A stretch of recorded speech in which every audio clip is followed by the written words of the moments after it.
পাশে, এইডে প্লাস পাশে, মেট্রিকে গোল্ডেন পাশে। মেট্রিকে গোল্ডেন পাওয়ার পর তাক ঢাকার পরীক্ষার জন্য ডাকছিল। ঢাকা বেবিলনে পরীক্ষা দিয়ে টিকার পর তা 15,000 করে টাকা দিছিল।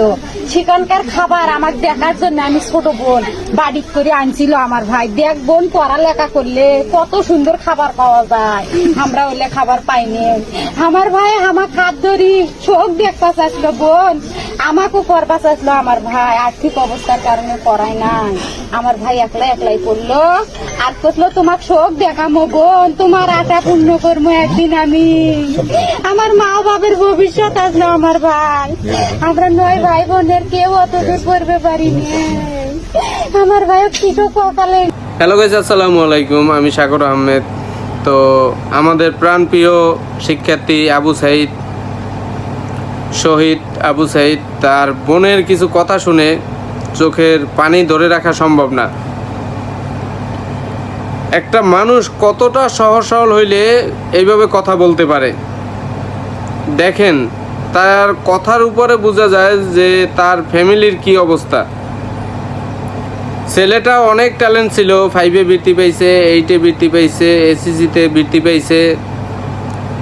তো আমরা আমাদের দেশের মানচিত্র থেকে এইভাবে একটা ট্যালেন্টেড ছেলেকে নিখোঁজ করে দিলাম। জানি না ভাই, তুমি ওপারে শান্তিতে থেকো, আল্লাহ জানে তোমাকে বেহেশত নসিব করে। আর এই যে আবু সাইদের বোনের মায়ের ভাইয়ের যে কান্না, আল্লাহ মাফ করবে না। যেই পুলিশ হত্যা করছে, যেই পুলিশ নিজ হাতে গুলি করে হত্যা করছে, আল্লাহ তাকে কোনোদিনও ক্ষমা করবে না।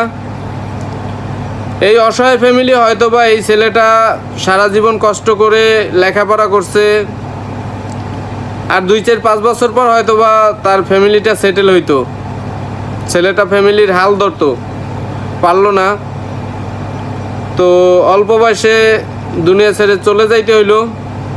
চলে যাইতে হয় নাই, আমরা বাধ্য করছি, আমরা নিজেরাই মাইরে ফেলছি।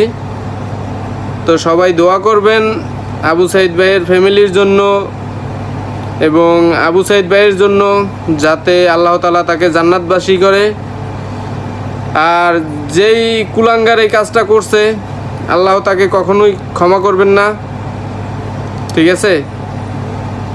তুমিও একদিন স্টুডেন্ট ছিলা, তোমার সন্তানও স্টুডেন্ট। গুলি করার আগে তোমার একটুকু বুক কাঁপলো না? তোমার সন্তানের উপরে গুলি করলে কেমন লাগতো? তোমার ভাইয়ের উপরে গুলি করলে কেমন লাগতো? এই অসহায় বোনের কান্না তোমাকে কখনোই ক্ষমা করবে না। তো সবাই দোয়া করবেন। আল্লাহ হাফেজ, আসসালামু আলাইকুম।